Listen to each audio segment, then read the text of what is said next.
exile all together from the plain, shouting the battle cry of freedom.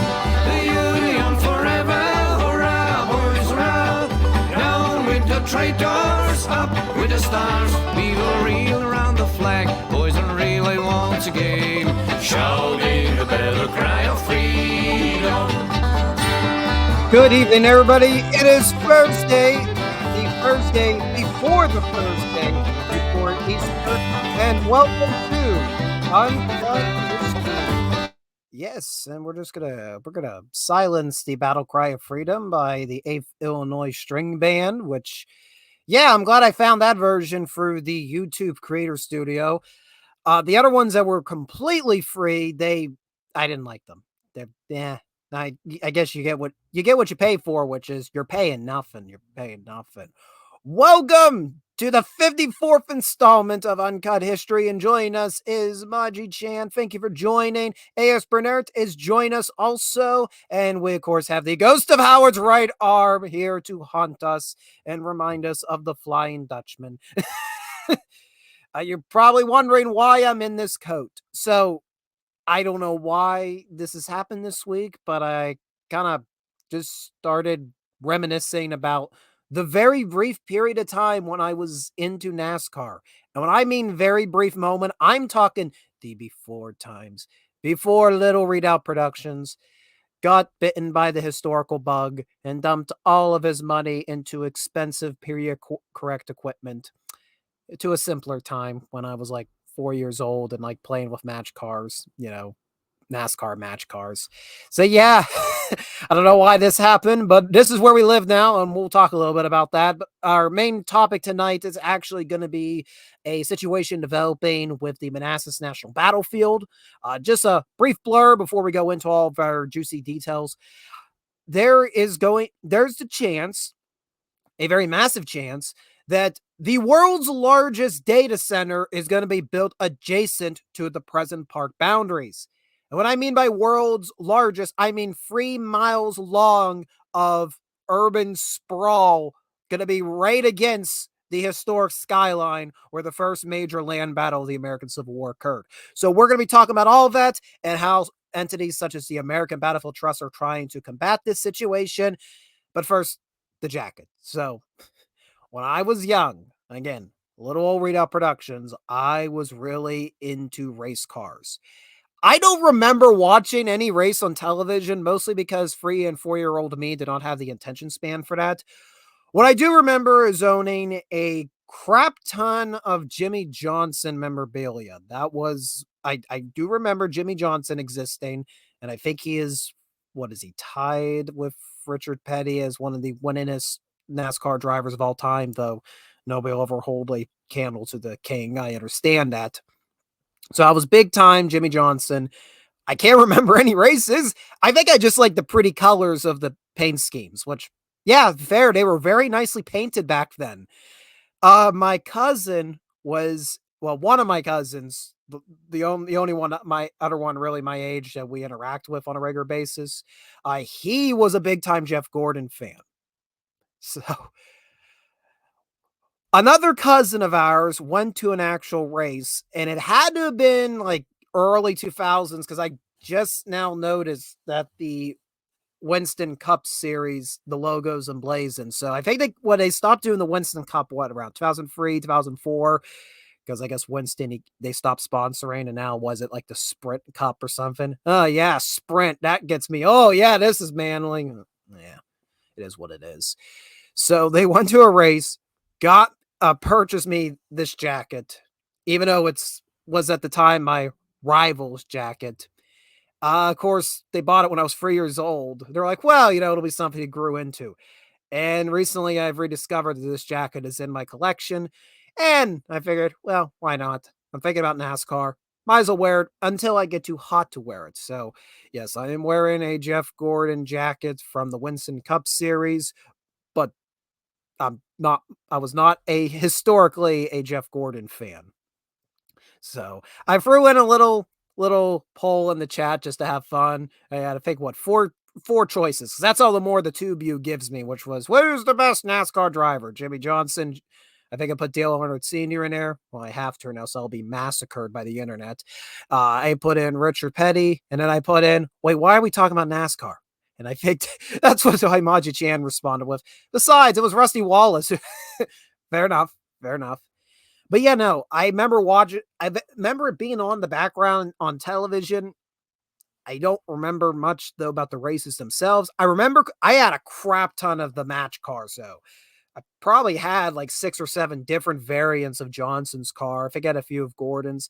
And I distinctly remember playing NASCAR 99 or was it NASCAR 2000 on the original PlayStation, which my grandfather had. So yeah, that was like my first video game I ever played as well was NASCAR.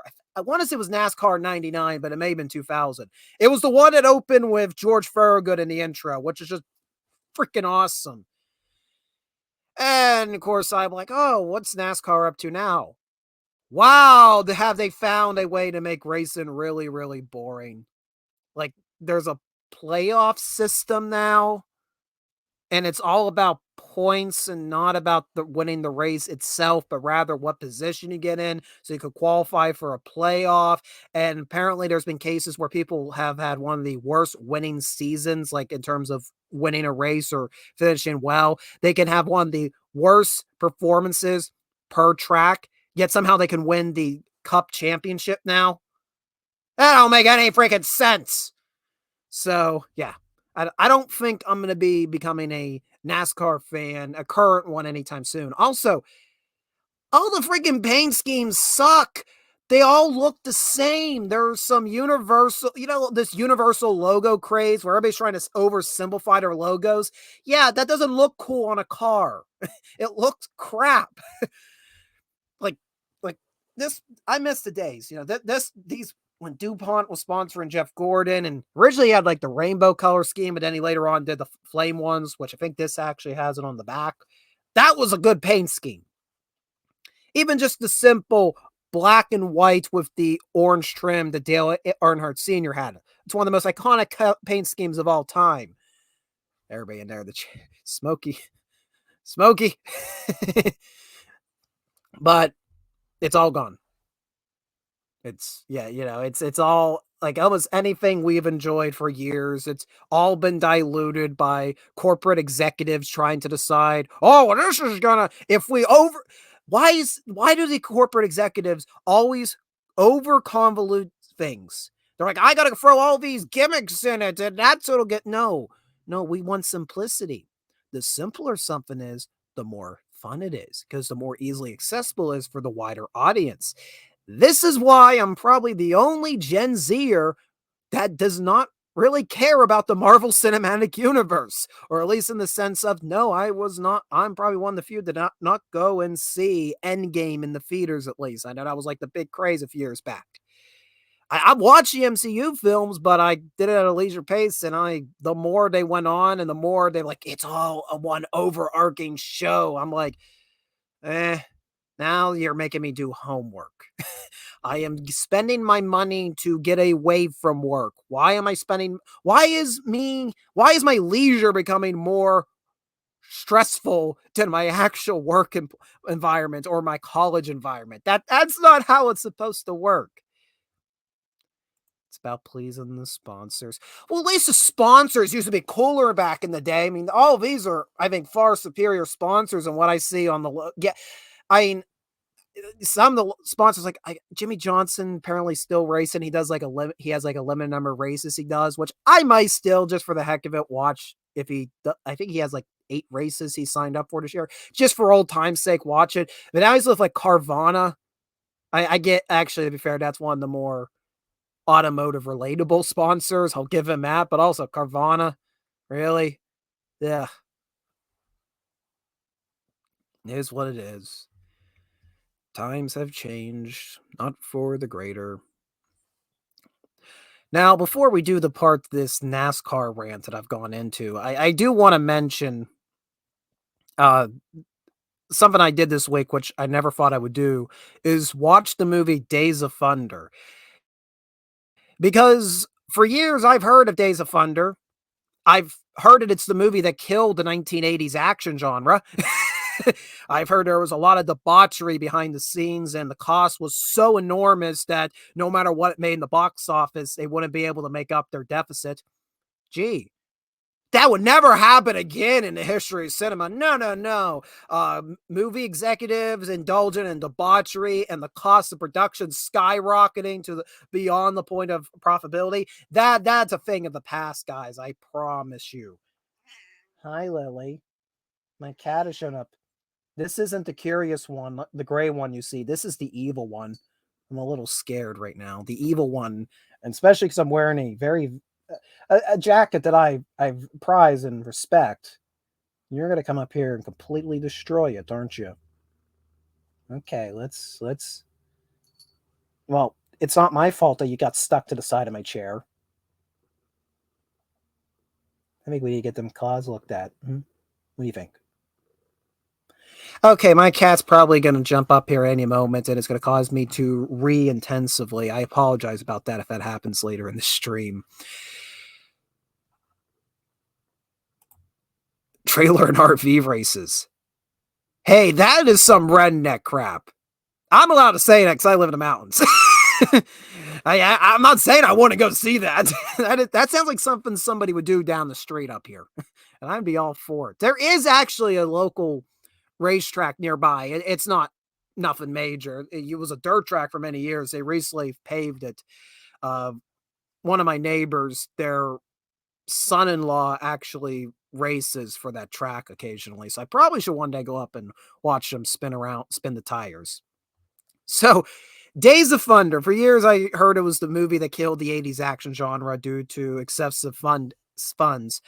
Well, recently it's been resurfacing on the internet. It's become quite a bit of a cult classic. And I decided to watch it the other night. It was pretty decent. I had fun with it. There's stuff I liked. There's stuff I don't like. I love the action sequences. I think it was I'm presuming it was Tony Scott that directed that. I probably should know that because I watched the movie last night and, his name probably appeared on the credits. Yeah, Tony Scott directed it, and he got a keen eye for action sequences, most famous for Top Gun. And many people said that Days of Thunder was Tony Scott's attempt to replicate Top Gun. I mean, he brought freaking Tom Cruise back in the leading role as a hotshot rookie who got to be taught a few lessons. I will say it's not as much as it's billed as, oh, it's just like Top Gun. No, it has its own different charm. I will say the character name of Cole Trickle got to be one of the stupidest names I've ever heard of all the fates. Like, yeah, Cole Trickle. Man, all the kids are going to want to be like Cole Trickle. Ugh, that's just, I don't know. That name just sounds gross. I don't know why. Of all the names you could have chosen. But I thought actually Tom Cruise did pretty good in the movie. It was pretty charming. I also enjoyed that. It helps that he was surrounded by a bunch of actors that I actually enjoy because I'm not a big Tom Cruise fan. But, you put him against Robert Duvall. You throw John C. Reilly in there. Does John C. Reilly have a thing for NASCAR movies? he was in Talladega Nights as well. The Ricky Bobby story. Weird. Randy Quaid is in there as basically he's the businessman that kind of funds the whole project together. He kind of convinces Duvall to come out of retirement to build a race car for a hotshot rookie that's played by Cruise. And then when Cruise has a wreck, well, the used car salesman does what the used car salesman does and just basically calls the broken up hotshot. Oh, you're washed up already. I got this new race car driver, Gary Elways. He's better now, and I'm gonna try to operate with two racers on the same team. I don't see anything going wrong here. Man, it was just cool to see in the cars from 1990. Those were true stock cars. Even though that was in the phase where everything was starting to be specially designed, they still retain their stock car image. Where today, they're almost shapeless. And I get why that is. I get the safety improvements. I'm not saying that those shouldn't be there, but again, ugly paint schemes. They were much cooler in the movie and much cooler back in the day. So I enjoyed all the racing sequences. All of that stuff was great, and all the interactions between Cruise and Duvall. I can watch Robert Duvall all day. He can monologue all day. I'll be happy. I think there was he is named after an actual NASCAR driver, but I don't know why. Dick Trickle. That I don't like that name anyways. And the stuff I didn't like was the stuff with Nicole Kidman. That came right out of Top Gun. Ooh, here is the love interest that, is technically supposed to be a professional, that Cruise has respect, but they fall in love. That was ripped right from Top Gun. I actually skimmed over almost of Nicole Kidman sequences. I'm like, okay, let's get back to the racing. Let's get back to the action. So I actually enjoyed Days of Thunder. It was fun, and nothing groundbreaking, but it was fun to have popcorn and a non-water beverage. We'll just put it that way. Now, the reason I'm talking about all this on Uncut History, this actually ties in with preserving history. The reason Days of Thunder is in the TubeView algorithm lately is because of the relatively recent discovery of screen-used cars, and are being found out in the bushwork of the Mid-Atlantic region. At least I think it's the Mid-Atlantic region or find them. I want to say it was North Carolina. So there's been several videos and articles about them. We're not going to talk too much about them, but Days with Jordan the Lion, great travel vlog series. If you've not yet followed his stuff, I do recommend. He did a video just a few days back. Well, first he actually went to the barn that was used to film the sequences, which is where Duvall's character actually builds Trickle's car. But then he started getting context about, that some of these screen-used cars are being located. And 3 of the cars are currently at an auto shop. So what we're going to do, I'm going to do this. We're going to play a little bit of his video. Why not? Why not? But to do that, I got to make it a link. StreamYards, why can't we share audio on a window? Why do I have to do it individual files? It's so freaking annoying. Oh, where am I at? Oh, that's weird. Yeah, so this is from Days of Jordan the Lion. Let's take a peek. Please. Wow, the 2 cars. I'm kind of in shock here. We have the Carrie Elway's Russ Wheeler car. Remember, they were dug out of the woods, guys. I was watching the movie the other day, and I'm sitting here going, they couldn't have found anybody better to play that part. That smug look on his face. It really explains how Carrie Elway's end up playing, getting his role in Twister. And then, if you've watched Twister, if you know how he is in Twister, that's just Carrie Elway's in Days of Thunder. This is the 51. This is the car that I thought I was looking at when we made the Days of Thunder video, but I think there you actually can see the autograph for the fictitious character of Cole Trickle. God, I think we're sure this is what I was really looking for. And the guy that invited me out here to see it is going to tell us his story. So let's meet Joe.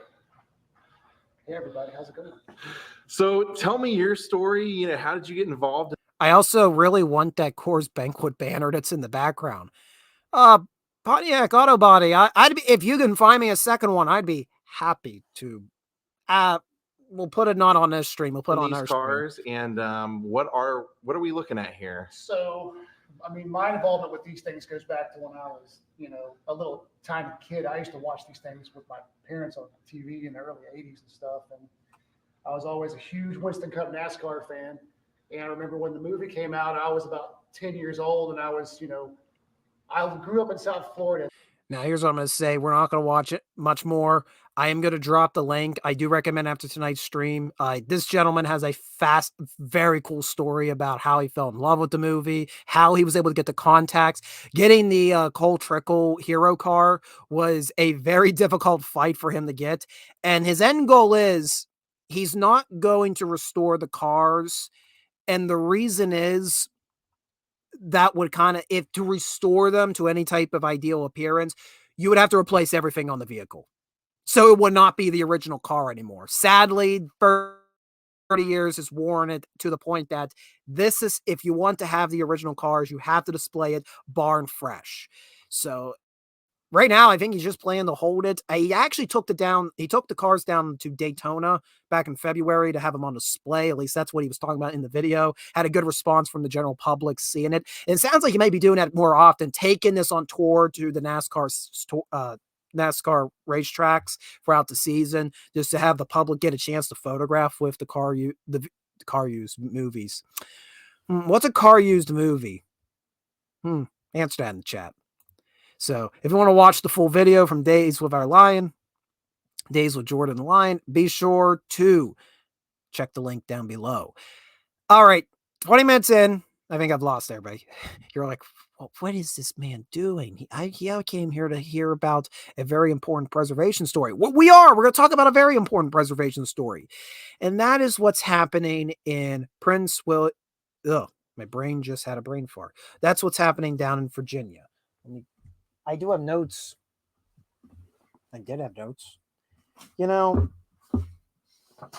I try to organize my office, if you want to call it that. And then, you know, they just disappear. It doesn't help when you have some cats. You know, we have the one that always loves plastic. That's the gray one. Is the gray one back there? No, the evil one's back there. Here we are. Just want to get prepared. By the way, guys, I will have the notes for this show up tomorrow for our Garrison members.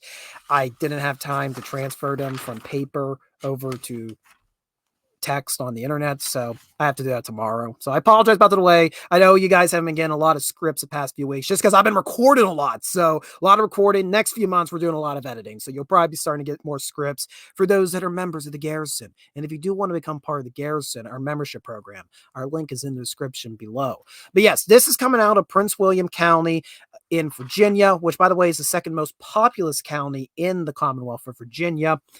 And the situation is that the world's largest data center appears to be going to be established to the adjacent border of the Manassas National Battlefield.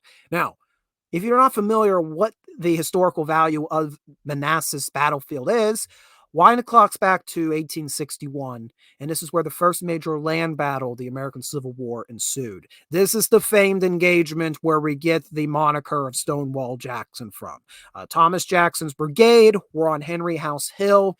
The morning of the battle looked like it was going to be a Union victory, an easy one. They were able to outflank the Confederate line along Bull Run.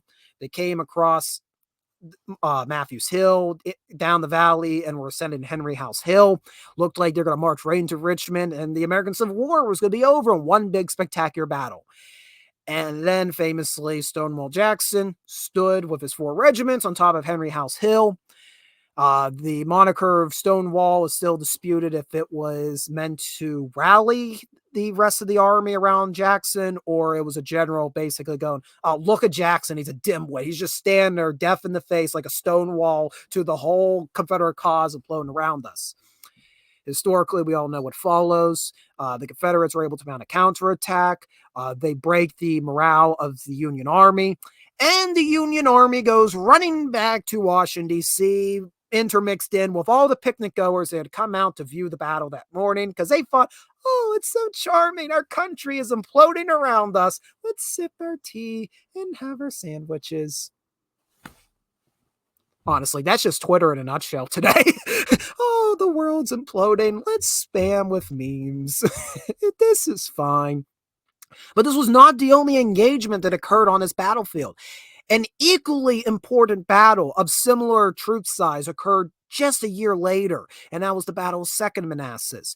In this situation, General George B. McClellan of the Army of the Potomac had kind of been put in the dog pen by President Lincoln after his failure to capture Richmond through the Virginia Peninsula. And instead, the Army of Virginia, commanded by John Pope, was sent out with some detachments from the Army of the Potomac. And this was Pope's big chance to impress the elite of Washington, D.C., and maybe even replace McClellan officially as commander-in-chief. It went horribly. And once again, Stonewall Jackson was there, but instead of being on the south side, he was on the north side of the battlefield, and his men used a railroad cut.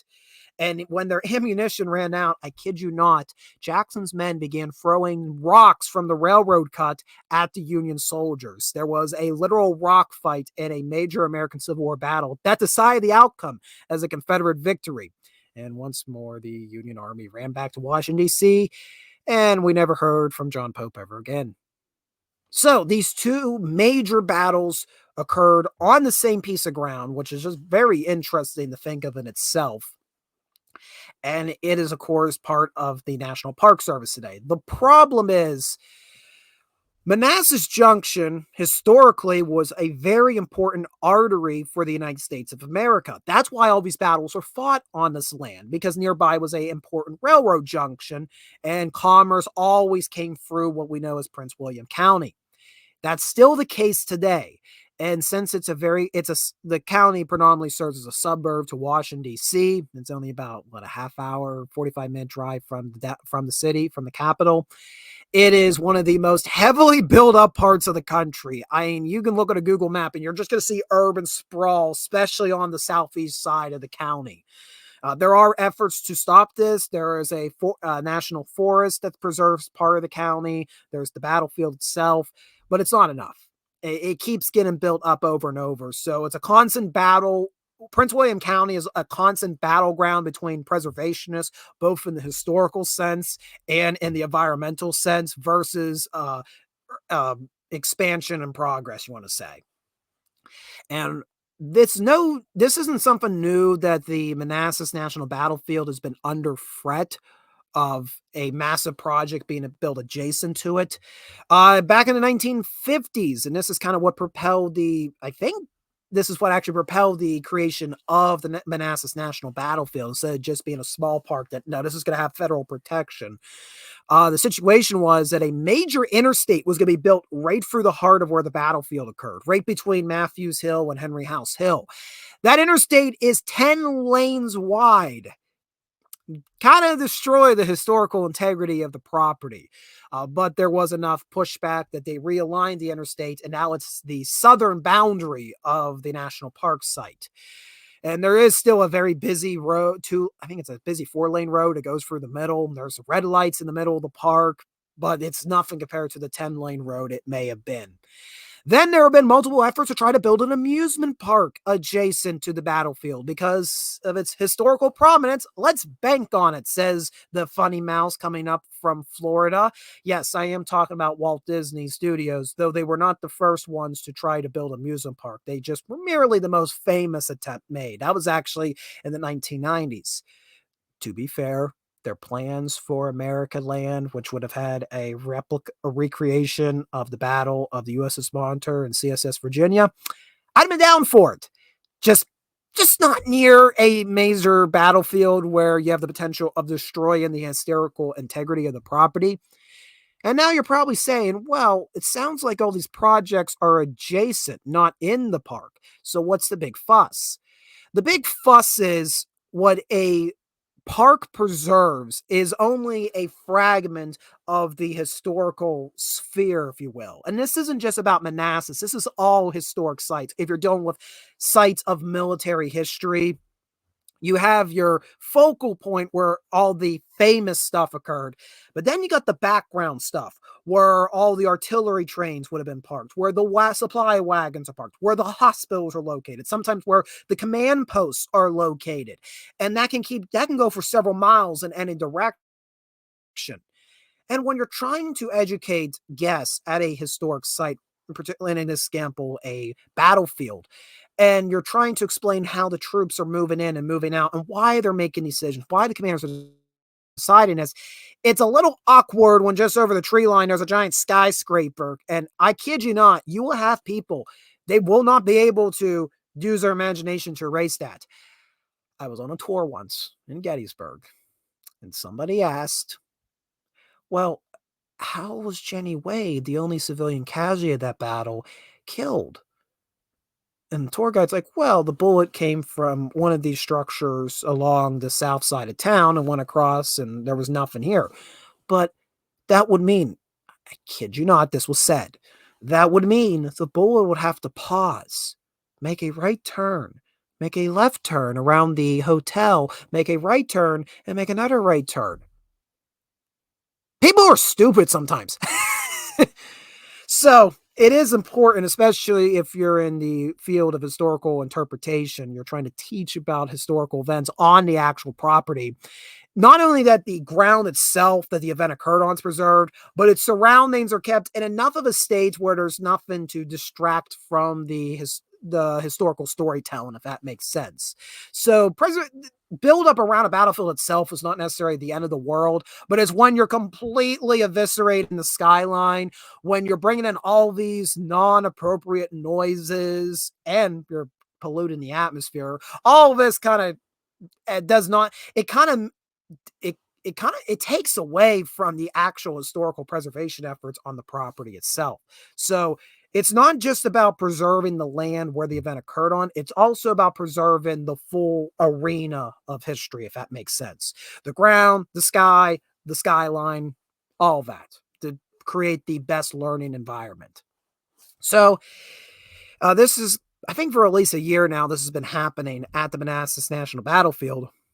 There is an entity looking to put in a data center. Data, I've said both tonight.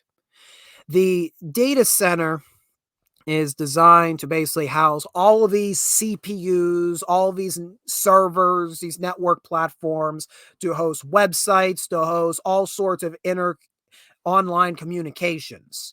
And data centers are required in terms of being able to communicate, like how I'm communicating with you right now. All this information is being relayed by my server by my router downstairs, being sent over to the internet. It's going through some server somewhere in the country, wherever the TubeU servers are. That's how all that works. And the bigger your website is, the more storage you need to have. I understand that completely. So data centers, we're going to need them in the future day and age.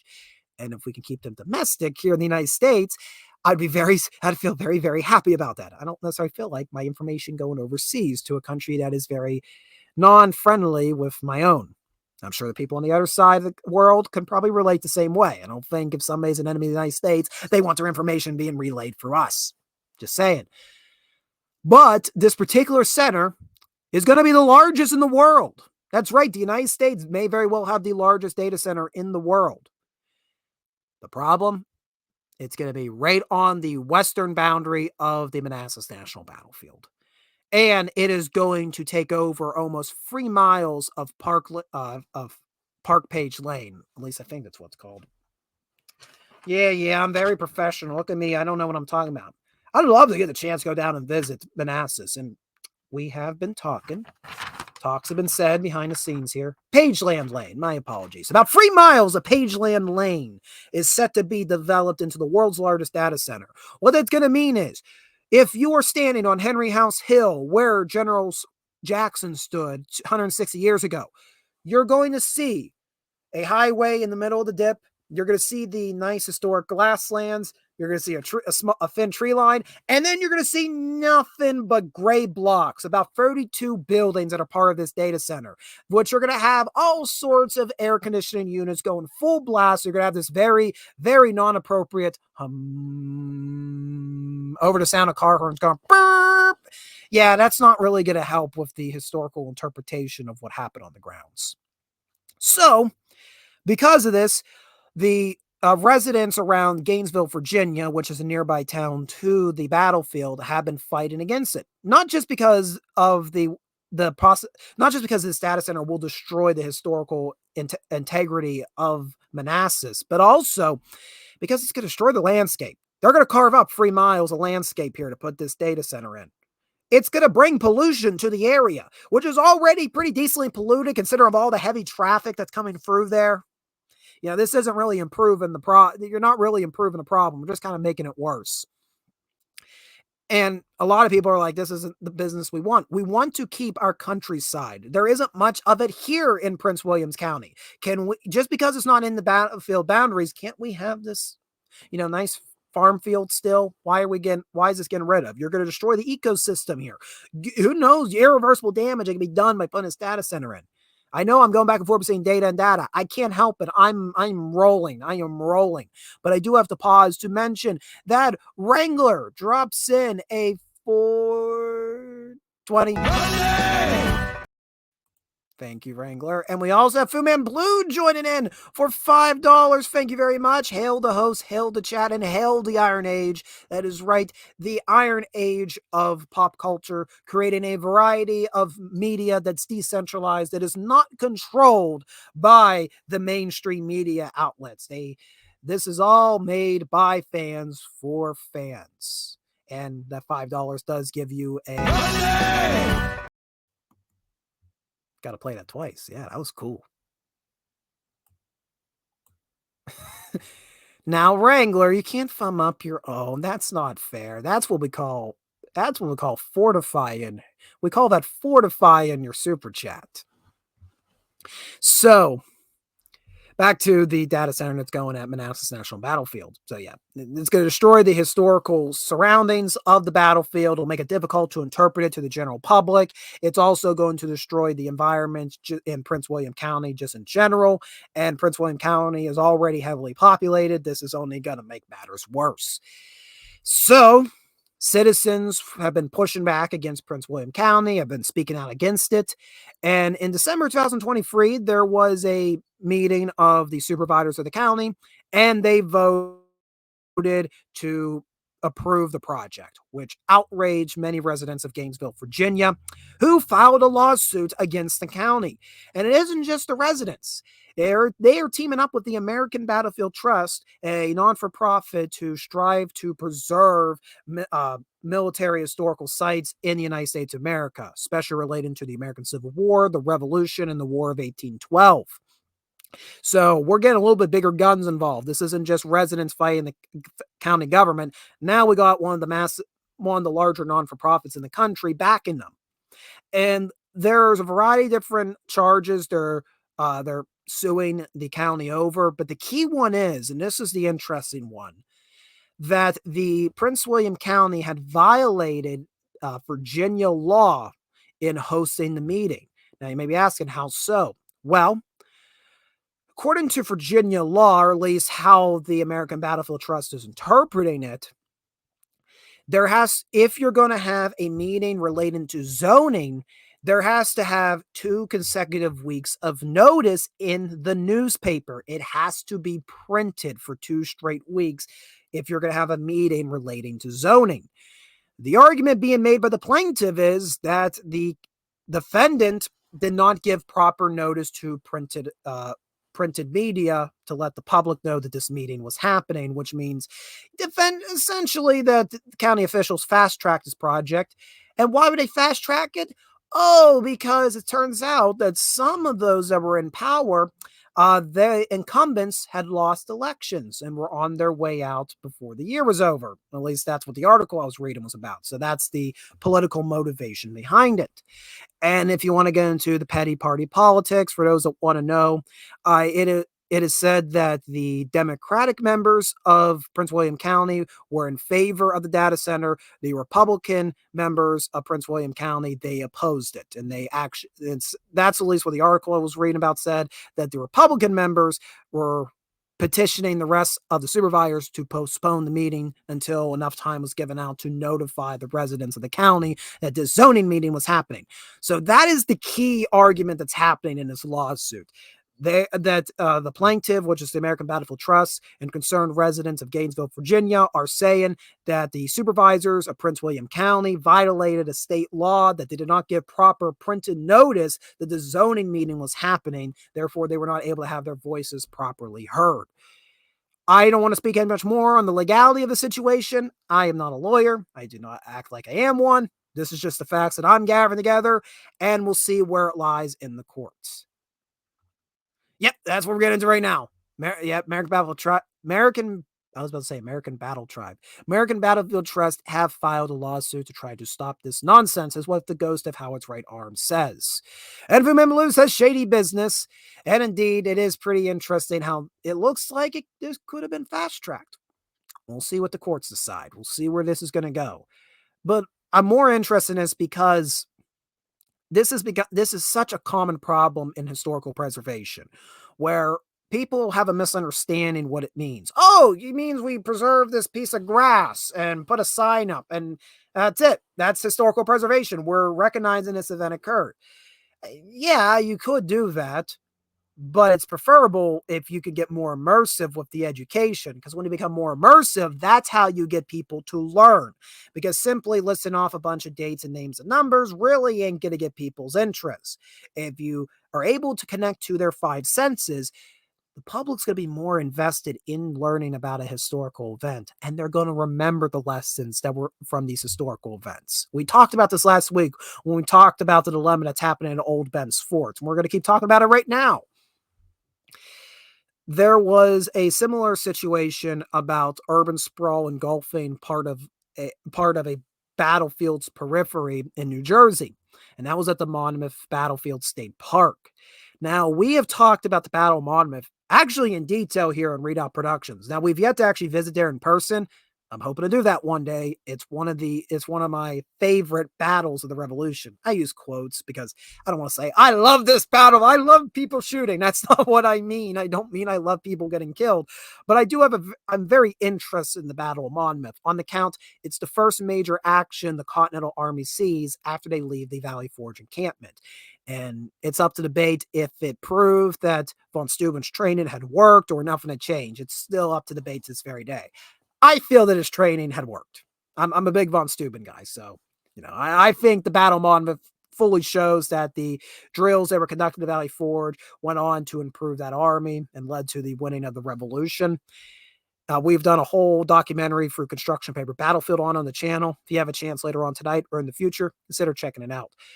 Unfortunately, this very important site is not well preserved. And that's not to say anything against the staff and the volunteers of the Monmouth Battlefield. They are fully devoted to their history. When I watch any videos of their tours, I can tell that they are passionate about the site, but it is one of those sites where the funding is just not there. This is just like how we talk about Old Ben's Fort having to face the dilemma of how are we going to keep doing our interpretive programs when the funding's limited. This is the same happening. And we're now dealing with the state level. So we're dealing with less funding now than the federal level does. And the battlefield itself is preserved in patchwork. There's areas that are preserved and there's areas that are overgrown that the park doesn't really have, or they do own and they just don't have the resources to maintain it the way they would like to. There are also parts of the larger battlefield that just aren't preserved by the state park, and those are what's under danger. And well, just south of where the state park's boundaries are, a battle of preservation has just been lost as the local county or the local township approved a massive warehouse being built on it. The argument was made that the historical maps do not show any major fighting occur on that portion of the battlefield. Therefore, it's not deemed needed of historical preservation. But as I mentioned with my example of Manassas Battlefield, and of any battlefield in military history, you have your focal point where the key events occur. You then have your second line where you have your guys held in reserve. You got your command posts. Then you got your supply wagons, your artillery parks, and then you got your field hospitals all the way out. A battlefield is massive. It's not just the two lines shooting at each other. It's a massive piece of ground, especially when you get to these bigger engagements, which Monmouth is a massive engagement. It's the last major battle in the northern theater of the American Revolution, fought in June of 1778. The state members of the state park, friends groups, they pushed back against this plan to develop a warehouse. The news came out recently today had lost this plan. Now, I think there are a few caveats put into the approval. I think they have, I'm not certain, but I think they have to do archaeology. Don't quote me. I wanted to have the article up. I was talking. Well, I went to try to back and access it. It's giving me a paywall now. Not very happy about that. So I'm kind of going off what I saw in my brain, but I do know that this preservation battle was lost adjacent to the Monmouth State Park. So in about a year's time, there's going to be a massive warehouse that's going to obstruct the skyline where 250 years ago, George Washington and the American soldiers fought Henry Clinton and the British Army. It's going to be a little awkward. So this is happening all over the place. It's important to not just to preserve the historic ground itself, but keep the skyline relatively intact. So I'm a reasonable guy. Wiggle room can always be made. We want our country, we want our state, we want our counties, we want our townships to improve economically. Is there something that can economically improve them? Absolutely.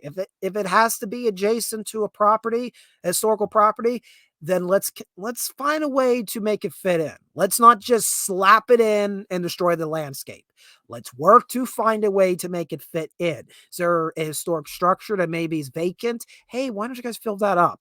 We can, let's put a business in there, try to preserve the integrity of the building, but let's repurpose it. Not this, we're raising everything, miles and miles of sprawl. We don't, no. There's the park over here tells you about what happened where we're standing on.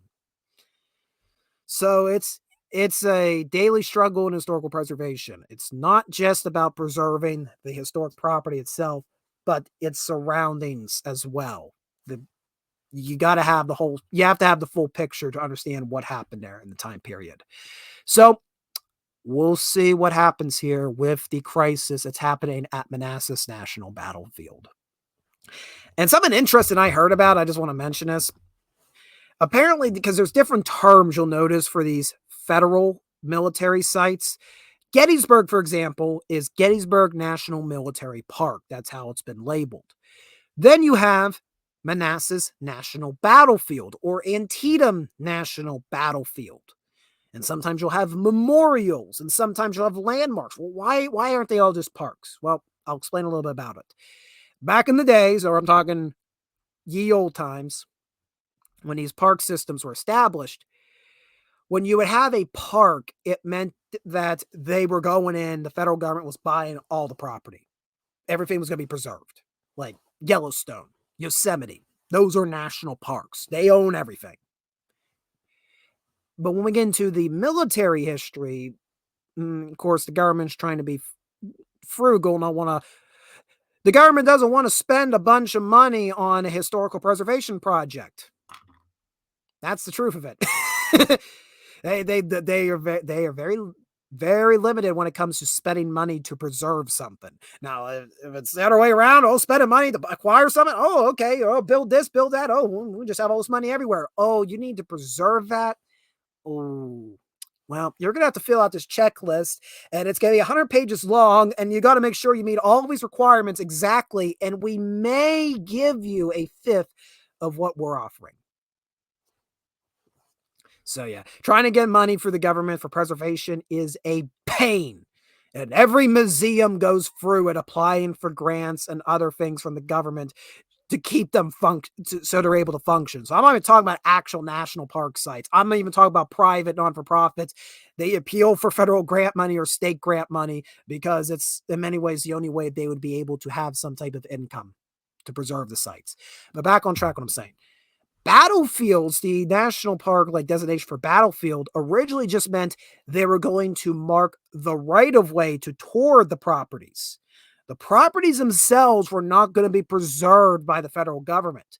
The federal government maintained the roadways and infrastructure, which is usually where the monuments were located along them, but they didn't go out and actually buy the fields and the fences and the historic structures.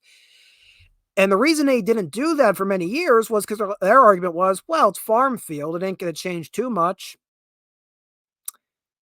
Well, until after the Second World War happened and urban sprawl went to new levels.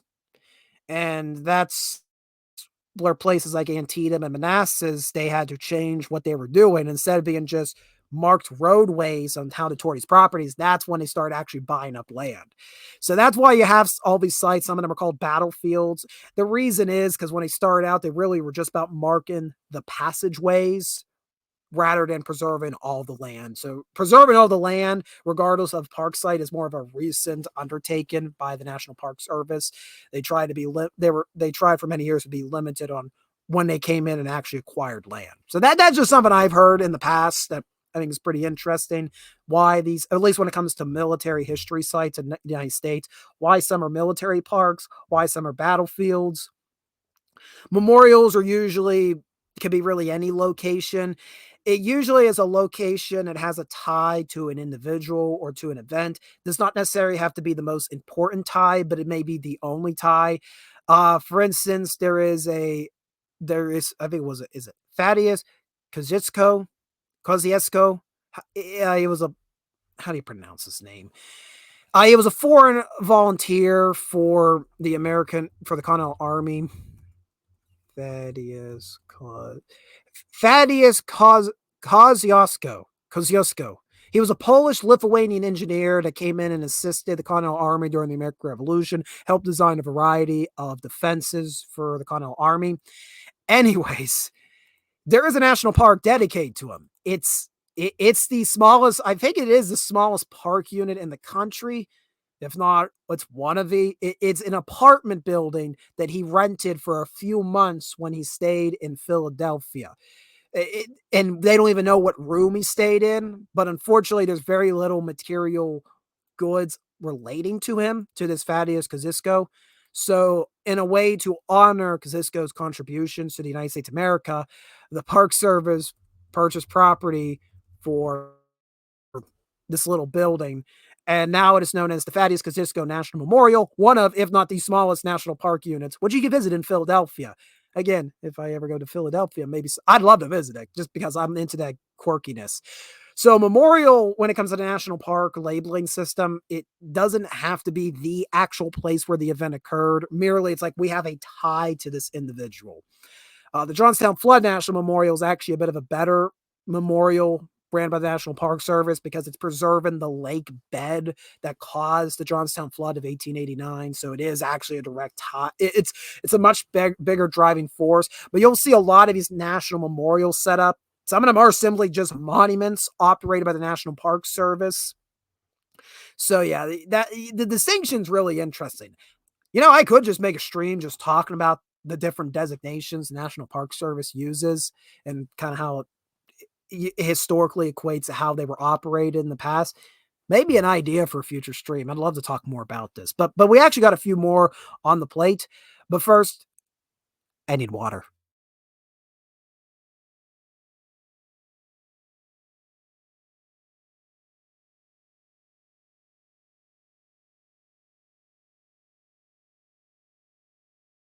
Yeah, I needed that water. Oh no, I've opened up the 2024 news tab. Oh God, what's happening? Putin is now openly planning for war with NATO, which I think they've been saying for years. Solar eclipse warning issued for millions of drivers. Dozens sue saying Ozempic, other weight loss, and diabetes drugs can cause harmful. 2 new ground armies, an ominous warning to the West. State's largest police union makes major endorsement in the upcoming election. Something about Trump, something about NATO, something else about Trump, something else about Putin. The world is ending. There's no way to stop it. We're all going There's always an alien battle cruiser or a Carillion death ray or an intergalactic plague that's about to wipe out life on this miserable little planet. The only way these people get on with their happy lives is they do not know about it. Does me have a deneuralizer on them by any chance? Should drink water, fish food. Yeah, that's one way to look at it. Yeah. I bet you're a great tactician. I am terrible. I hope you're planning to play Garrett's team. Oh, so you're referring to Captain Garrett, who is actually planning. He's in the working progress of an RPG for Fallout.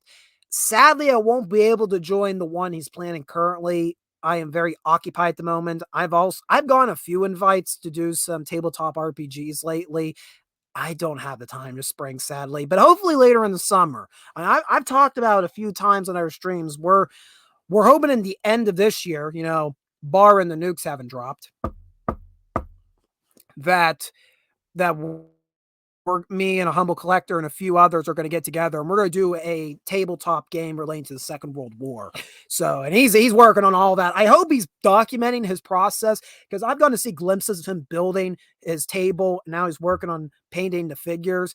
I hope he's documenting the process because what we're hoping to achieve with that is like a Little Wars TV level of wargaming. So, fortunately, I won't be able to do any tabletop games this spring, but hopefully I'll get to do later this summer one time when I'm not in the college. I am not fighting the American academic system. Fun times. So, what else do I got? Well, I don't have much of my brain, so I can't use anything from my brain. Hey, but you know what's pretty cool? Speaking of a preservation effort, I forgot all about this until I was getting ready to go on. So I saw this last minute. The USS New Jersey, the famed battleship, is on its way to dry dock for maintenance. And this comes from the Associated Press. The famed battleship floated down the Delaware River this Thursday after it's left its dock in Camden, New Jersey, on its way to the Philadelphia Navy Yard for extensive maintenance. The vessel, guided by tugboats, was first headed to the Paulsboro Marine Terminal, where it'll be balanced to prepare for dry docking and will then go to the Navy Yard in 6 days. Major work is expected to take 2 months to complete. Officials are saying 3 major repairs needed, included repainting the hull, fixing anti-corrosion systems underneath the ship, and inspecting through hull openings. The battleship, which was built in the 1940s, served for about 50 years before its retirement in February of 1991. It has been a floating museum ever since. The ship was built at the former Philadelphia Naval Shipyard and launched there on December 2nd, 1941, commemorating the first anniversary of the attack on Pearl Harbor. The ship is the most decorated battleship in naval history, earning distinction with World War II, Korean War, Vietnam War, Cold War, and conflicts in the Middle East, according to its webpage. The ship steamed more miles, fought in more battles, and fired more shells than any other battleship. Thursday's ceremony was attended by veterans who served aboard the ship, including Captain Walter M. Urban Jr., who was the public affairs officer from 1970 through 2000, serving with both the Army and Navy Reserves. He worked aboard the battleship between 1985 and 1991. So, yeah, it's getting a major overhaul to make sure that it's watertight and it can be preserved for future generations. So, time. So that she was a symbol of our great country at that time. And of course, the Iowa-class battleships, which New Jersey is part of, were considered to be the iconic symbols of naval sea power back in the day. So to be part of that history and to see her today, 81 years later, it's fascinating. And I'm just so delighted and honored to be part of that experience. How many people want to bet that there's some Pittsburgh steel in that ship? I'd like to bet. I'd like to claim that, Pittsburgh provided copious amounts of steel and quite literally built our nation's infrastructure and our country's warships, our country's weapons. Just want to put it out there for Pittsburgh, This is an incredibly powerful day for this state and for this community. You think about World War II, Korea, Vietnam, the Cold War, Lebanon. You all know this as well as I do. Yeah, it's crazy to think that we actually had battleships in service in our early interventions in the Middle East. And then we stopped using them. I know they're obsolete, but they're freaking cool. Sometimes the coolness value is worthwhile on the battlefield, just saying. But alas, I know the day of the battleship is long dead. The Japanese killed it. And then we excelled at the art of the aircraft carrier. It was weird how that worked. So yeah, USS New Jersey is in dry dock currently, expected to take about 2 months before it'll be returned, and this will allow it to be preserved for many more generations to come. Man, I really got to do more naval stuff here on Redoubt Productions. I really want to go see more battleships, but, Pittsburgh really... We don't have battleships on our rivers. Funny story, battleships don't do well on only rivers that are about 9 foot deep. That don't work. But they did build a lot of LSTs in Pittsburgh. But the only LST that still survived, I think, was all the way, in Indiana?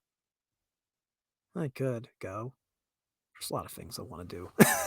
A lot of things I want to do. All right. Well, we got a few more things to go. Oh, and before we completely wrap up tonight, I got to drop in the link in the description below. I completely forgot. If you want to watch more relating to the American Battlefield Trust fighting against the Prince William County of Virginia in court over a data center being built near the Manassas National Battlefield. Those are links right now in the chat if you want to go and explore, watch their perspective of this developing situation. All right, I did that. Do we talk about... Okay, we've hit the hour mark, so we're entering the goofy portion of the show. Yeah, the goofy portion starts now, because an hour in is when I start getting loopy. I don't know why. And I'm not drinking anything other than the water, or as the ghost of Howard's right arm puts it, the water that the fish did stuff in. Wow, that felt weird. So, I guess we'll talk about it. 20th Century Fox, which is owned by the funny mouse that currently lives in Florida, released a trailer for Alien Romulus. Why am I talking about this on Redoubt Productions? Because this is my channel and the Alien franchise is something I adore. So this is a trailer. We're going to just leave the audio off just so I don't get copyright striked. So, the last time we saw an Alien film was what? 7, 8 years ago? 17, 18, 19, 20. Yeah, 7 years ago. It was Alien Covenant, the second part of Ridley Scott's prequel trilogy explaining the lore of the xenomorph.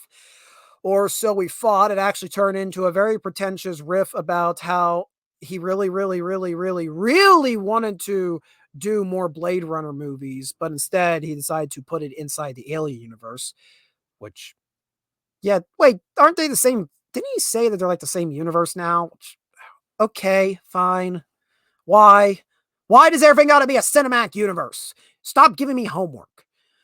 Yeah, so I'm not a fan of what Ridley Scott's done with the Alien franchise. I understand that he made the first movie, but I'm also under the belief that we reach a certain point where maybe our creativity just becomes zapped.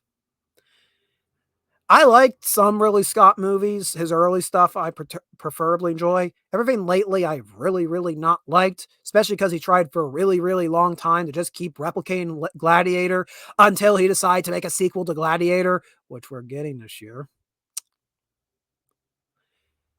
Nothing original in mainstream media anymore. And then they try to over-explain why the spaceship looks like the way it does in the original Alien movie. And for those that are not in the know, Alien is a 1975... Wow, 79. Told you this is a loopy hour.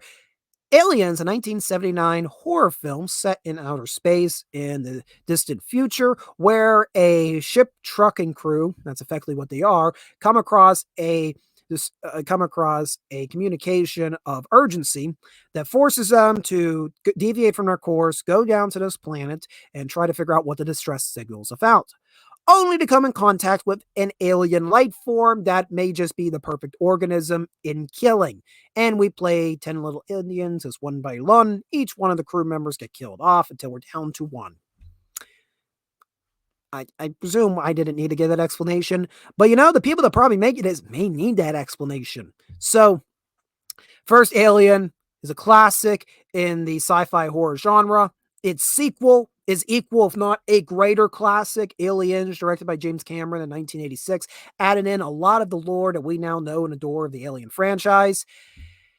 And then it all went to hell. First, production hell with Alien Free, which was a nightmare. How many scripts were written for Alien Free? They were rewriting the script as they were filming scenes, as David Fincher was filming scenes in 1992. Alien Free is notorious for the mess it came out to be. There are scenes I do actually really like in Alien Free and have no problem considering Alien Free part of a trilogy, though I recognize it is a far weaker ending compared to the first two installments of that franchise. Then we had Alien Resurrection. They got a French director who was becoming popular and said, "Hey, direct this popular property." And the French director went, "I don't do Alien movie. Why you pick me? This is a bad idea." "Oh no, it'll be great." It's bad when the director says you've made a bad decision. I don't think I have to say anything more about Alien Resurrections. It did not resurrect anything. And then things went dormant. A lot of video games were made. Some really good ones like the Alien vs. Predator games. Some not so good ones. Looking at you, aliens, colonial marines.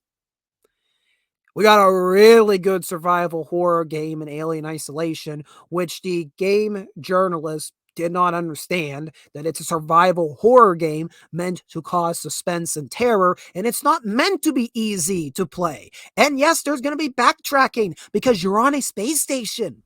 There is an end to the space station.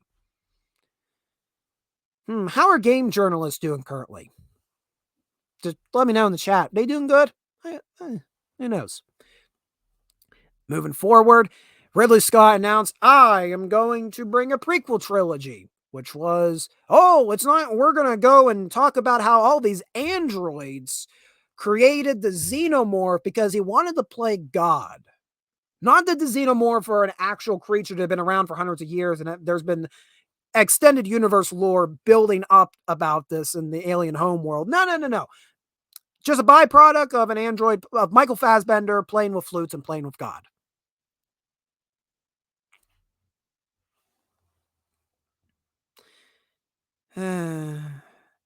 His trilogy never got finished because Alien Covenant was boring as all hell. And now we're getting this. Alien Romulus, which I presume Romulus is referring to the ship itself. Now, to be fair, the sets look pretty appropriate. Looks like we're actually going back to the original. Again, why is the prequel to the original movie look more futuristic in technology than the original? Again, and he's also trying to, I swear I read something that Ridley Scott said, oh yeah, Blade Runner and Alien, it's the same universe. No, that don't make sense. You got all this analog tech in Blade Runner and the original Alien franchise. That adds up. What we see in Prometheus and Covenant does not. So, pros to looking like the set. And Fede Alvarez was the director of the Evil Dead remake. I have mixed opinions on that. And Ridley Scott's producing. Great. I don't trust this movie because Scott's tendrils are on it. Oh, it's getting spoopy. Oh, we got blood with the space pod, with the sleeping pods. I'm so spooked. That's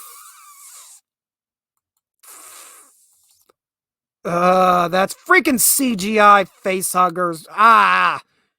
Why do we need 4 or 5 of them? Why can't I have practical effects?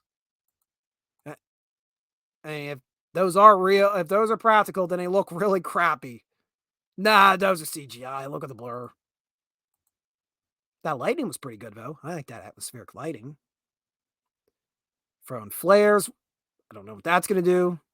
What do we got? Heat-seeking aliens. What are these? The Shriekers from Tremors 2? Ooh, creepy crap. Zero-G stuff. Hey, explosion in space. That'll happen. More face huggers. They're just flying all over the place. Like, how many face huggers do you have in this? You don't need that many. The original movie, there was one. And it killed the whole crew. I mean, well, the facehugger killed Kane, and then it burst out Kane's chest, and then it picked off the crew one by one as a full xenomorph. But still, there was that big tense fight in Aliens, when Burke releases the 2 facehuggers when Ripley or Newt are asleep, and there's this whole fight trying to pin down the facehuggers before Hudson comes in and just machine guns them to holy hell. Now we just got them bouncing all over the place.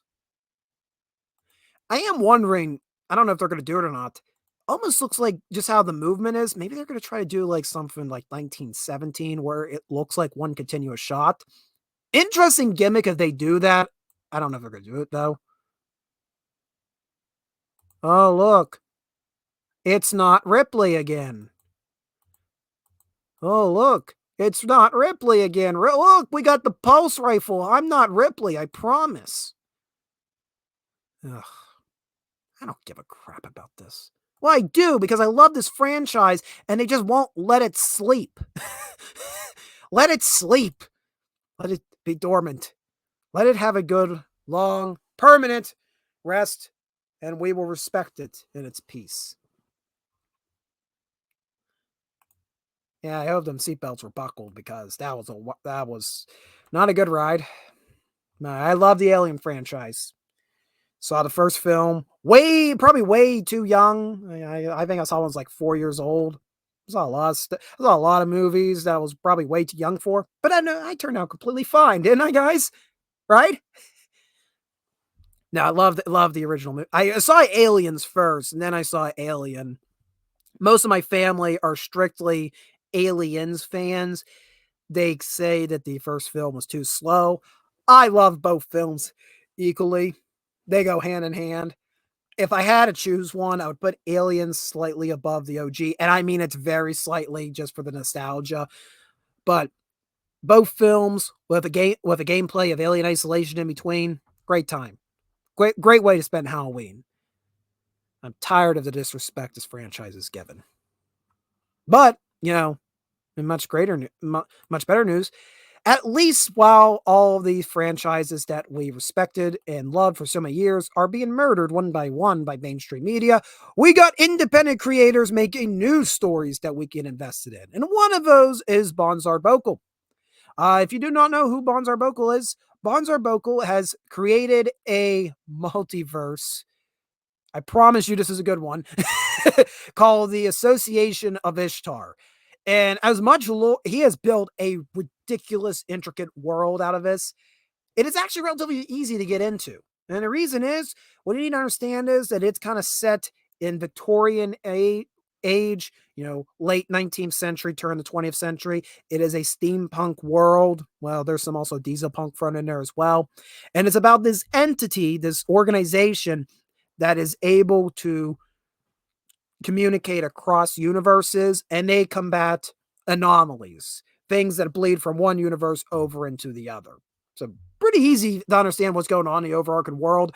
And all these entries are just vignettes into characters evolved with the association or have interactions with the association. And I did have a couple. Oh, it's over here underneath my notes. Funny of it. Funny, small world. I got two of Bonzar Bokal's works over here. We got Bound for the Sticks, which was one of his major novels that came out last year. And just recently, he released gotta love this, Anwin, an adventure about responsible doll ownership. Gotta love it. It's a steampunk novella about a doll that comes to life. Like, oh, it's so cute that it's creepy.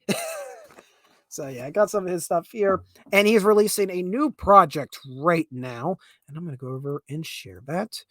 And that is going to be called Casket Girls, which is being championed as a steampunk mecha adventure. I like mecha. I like big robots, and I really like steam power.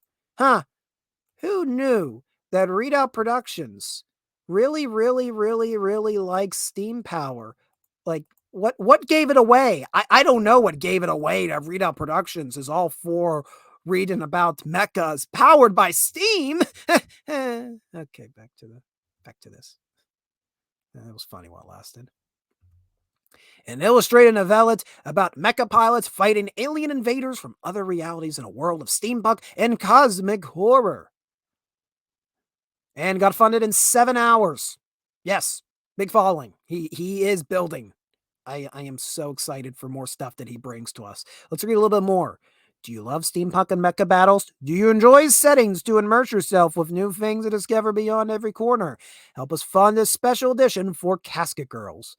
Amidst the ringing of gunshots, the cabin's temperature was on the rise. After wiping the sweat off her face, Maria pulled the levers, making Pepite, her battle frame, walk up the steep rocks. Finally, she reached the top. The monster's pitched cries reverberated between the cliffs as they stormed the pass below. I want to read the rest of it. I guess you can't have to back it. Okay. All right, computer, I get the hint. You want me to back it, but my wallet says otherwise. I'll talk about you later.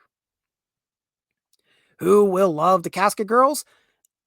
Any fans of Battletech, Land and Sea, Warhammer 40K, praise be to Space King, pulp, steampunk, dieselpunk, cyberpunk, and gaslamp fantasy. People who read paranormal, mystery, war fiction, and or alternate reality. Why did I read this alternate reality? Man, I'm getting loopy. If you enjoy an ensemble cast living through missions against various alien life forms set inside an alternate 19th century, then this novelette might be for you. The Casket Girls is a steampunk novelette, 190 pages plus illustrations, set in the Association of Ishtar universe, an alternate 19th century universe where anomalies called rifts are opening up all over the planet. Most of these are harmless portals to alternate realities, but some are gateways for alien creatures to come through, called weird beasts.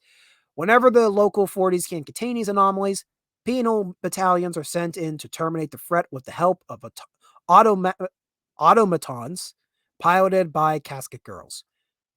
I wanted to say Autobots so badly. Female convicts fighting for their freedom. Freedom! Shouts Mel Gibson. And there's some, you got the basic cover, the backers edition. And he's also really getting into making 3D printed figures. So hopefully one day you can tabletop RPG this. For the fans of the Association of Ishtar and members of the Anwin Army, we have a limited number of plush Anwin keychains. You can find these add-ons. Those better... Oh, they're already gone, aren't they? Only 10 add-ons available. Or I'll have to look. I hope it's still available. I would really... of course, what else would I want than a doll that gains sentience and sometimes speaks to Ingrain and totally does not seem weird. Black eyes, like a doll's eyes. Ever wanted to have your likeness included in a book or comic? Or you just want to be awesome drawn by our illustrator, Johan Alexander? Check out Get Drawn in Tier. Essentially, that means if you're back on that level, you will become part of Casket Girls or a future work.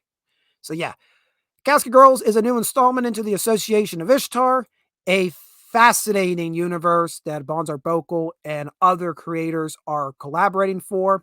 I am going to drop the link in the description below. If this is interesting you and you want to go back it, I highly recommend it. But folks, that's going to bring it into this night's stream. Partly because, man, I'm sorry, I can't English. You know, I can't English on any week. I usually Yinzer or not English. I can't even Yinzer tonight. I don't know, I'm just kind of tired today, I guess. I don't know. Did a lot of filming today at a free day, so trying to get a lot of stuff filmed, and then next month is going to be a lot of editing because I am not going to be able to go to a lot of places the next couple months. So March was about filming, April, May is about editing. So a lot of cool stuff coming down the pipeline. What's coming out immediately? Well, this Saturday at 6 p.m. Eastern Standard Time, new installment of Retracing History is coming out. Be sure to go and check that out. It'll be us exploring America's first railroad tunnel. It'll be about a 18-minute trip to see this tunnel. It was more like a 2-hour round tour for me because the tunnel is 2.5 miles from the parking lot. But it was a worthwhile track. And when you get to see the video, it was well worth it in the end. I really enjoyed it. In the near future, sometime this spring, we will be releasing a trilogy of Retracing History videos relating to the Philadelphia campaign.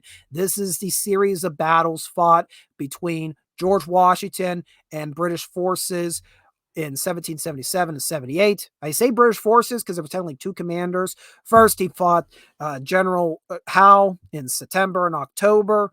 General Howe was successful in capturing Philadelphia, but he was unsuccessful in destroying Washington's Continental Army, who sought refuge at Valley Forge, where they were trained and went out and fought the British Army the following spring. But they didn't fight the British Army commanded by Howe anymore because Howe had been fired. Well, he retired, as he said. He resigned. He was fired. And he was about to have a very long inquiry with the British government and replaced by Henry Clinton. And Washington and Clinton would fight at Monmouth. See, it all ties full circle. So there will be a trilogy of videos of us visiting certain sites relating to that campaign coming out in the next coming weeks. I don't know precisely when. A lot of editing involved in that. Looking forward to get that out. And just so you guys are aware, there will be no Uncut History next week. I'm going to take the week off next week to enjoy the holiday. But we will be back here in April, first Thursday of April. We will have all sorts of fun stuff to talk about. Now, before you depart, I got to go over and see what the poll was.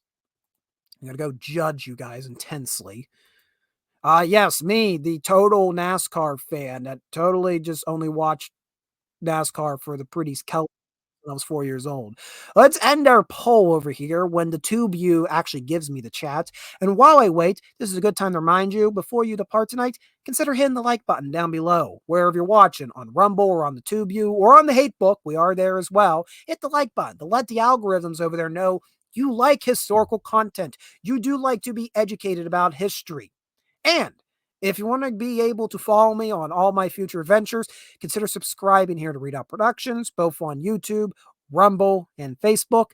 And if you want to go the extra mile and support me, you can buy me a cup of coffee in Ko-fi. The link is in the description below. And also through Ko-fi is our membership program where you can join the garrison and you'll have access to select scripts, including notes from tonight's stream. So I will be posting them at a later date. I have to transcribe them from pencil to digital text. Sorry about that. So you'll get access to select notes. You'll get access to select scripts. You'll get access to digital postcards. So some photographs behind the scenes from my travels. And our poll. 80% of you said, why are we talking about NASCAR? 20% said Richard Petty. So we're going to say Richard Petty was the technical best driver in NASCAR, which is the correct answer.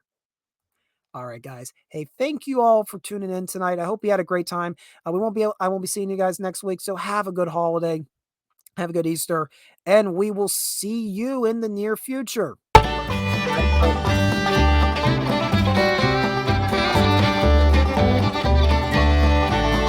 Yes, we'll reel around the flag. Boys will reel it once again.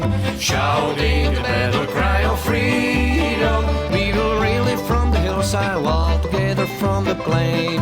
Shouting the battle cry of freedom. The Union forever, hurrah, boys, hurrah. I'm also required by a Mogwai to remind you that this Sunday on the Hetero Pro Media Podcast, our sister channel, we will have a special panel to talk about Mockingjay, the final in the trilogy of the Hunger Games. Why did I agree to this? Find out this Sunday for the Hetero Pro Media Podcast. We are springing to the goal of your brothers born before.